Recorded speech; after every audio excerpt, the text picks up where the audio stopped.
نو نن زه غواړم چې په فایرینګ خبرې وکړم. فایرینګ خو بند دي، ټولو ته معلومه ده، خو زه کوشش کوم چې تاسو پوه کړم.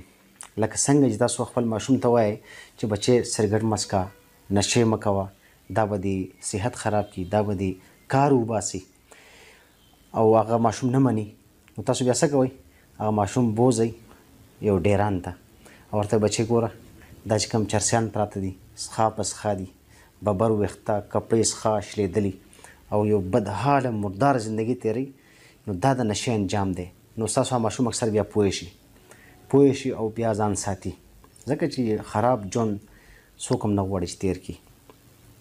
نو زه هم کوشش کوم چې تاسو پوه کړم په دې خبره باندې چې فایرینګ ولې بند دي. چې کله تاسو تماچه راواخلئ، 30 بور تماچه، او په هغې فایر کوئ، یا 9 mm چې کوم پسټل دی هغه راوالئ، په هغې فایر کوئ، نو د هغې ګولۍ سپیډ څومره خبرې 370 میټر پر سیکنډ. یا تاسو J3 ټوپک راوالئ، صحیح شو، او په هغې یو فایر کوئ، نو د هغه ګولۍ فایر څومره وي 800 میټر پر سیکنډ. مطلب په یو سیکنډ کې، سیکنډ د سترګې رب ورته وایه نو سترګې رب سره هغه 800 میټر لرې ځي. نو دغه ګولۍ چې کله تاسو په هوا کې فایرینګ کوئ، چېرته په واده کې کوئ، اخترونو کې کوئ، یا داسې نور په خوشحالو په موقع باندې کوئ، یا هسې شوق دپاره کوئ، او هغه ګولۍ چې کوم دی تاسو په هوا کې فایر کوئ، نو هغه څومره سپیډ سره ځي؟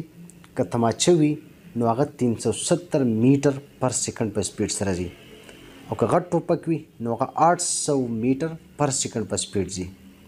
اکارډینګ ټو فزکس چې کله دا ګولۍ تاسو هوا کې فایر کوئ، نو دا ګولۍ 10,000 فیټ پورې به راځي، مطلب 3 کیلومیټره به راتلی شي. صحیح شو؟ چې کله 3 کیلومیټره مطلب 10,000 فیټ دا بر لاړ شي او واپس راځي، نو هر لمحه د سپیډ سوا کېږي. دا نه چې ګولۍ دې بر وویشته او هغه به قلار راځي، نه، هغې سپیډ څومره چې ځمکې ته نږدې کېږي، د ګریویټیشنل فورس ته وجې، د کشش ثقل د وجې، د ځمکې یو طاقت دی چې هغه هر څه خپل ځان ته راکاږي، هغې د وجې د سپیډ سوا کېږي. نو انساني وجود کې د ګولۍ دننه کېدو لپاره خو دومره سپیډ ضرورت نه دی، او ډېر په معمولي څیز باندې انسان چې کوم دی وجود کې دننه ګولۍ ځي. صحیح ده؟ نو دومره سپیډ سره یو ګولۍ راشي او د یو ماشوم په سر ولګي. کور کې ټول ماشومان لوبې کوي، د یو په سر ګولۍ ولګي، او هغه غریب هلته خپې وخي او ساه ورکوي. د هغه په مور باندې، د هغه په نیا نیکه باندې، د هغه پلار باندې به څومره بد حال به وي، څومره درد به تېرېږي. یا دغه شان خلک ناست دي او د یو زلمي په سر ولګي او هغه هلته خپې ټکوي، د هغه بچي شو، د هغه مور پلار شو، حیرانه شي دا ګولۍ کم طرفه راله او په دې زوی مې څه چلو شو، ځنکدن رواني. نو دا ډېر یو تکلیف ده منظر وي. نو ځکه چې د چا کور خراب نشي، د چا د کور معمولات ډسټرب نشي، خوشحالي په غم کې بدله نشي، نو دې د وجې په دې باندې پابندي ده. نو لہذا تاسو کوشش کوئ چې فایرینګ مه کوئ. دا ژوند ډېر مختصر دی. له یو بل سره مینه کوئ، د یو بل احترام او عزت کوئ. نه دا خلک بیا راځي، نه دا وخت بیا راګرځي. دا خلک لاړه، دا وخت لاړو، قصه ختم. نن چې کم سرکل دی په دې کې مونږ اوسېږو او دا وخت زمونږ دی. که دا زمونږ نه تېر شو، مونږ به ورسره تېرېږو.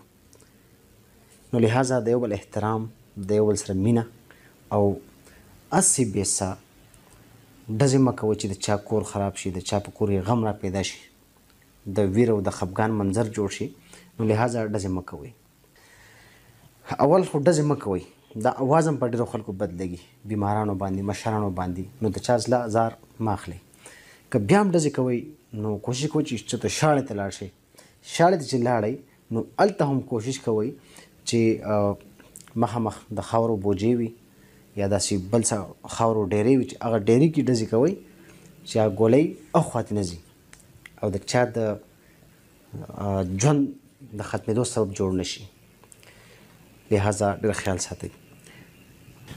ځکه خو الله تعالی په قرآن کې فرمایي ومن احیاها فکانما احیا الناس جمیعا، چا چې د یو انسان جان بچ کو گویا چې د ټول انسانیت بچ کو. نو لہذا د ټوپک تماچو سره بې ځایه لوبې مه کوئ او د ماشومانو نه لرې ساتئ او بې ځایه هوایي فایرینګ مه کوئ. په دې خبره ستاسو اجازه غواړم. د لوی الله په امان. الله حافظ.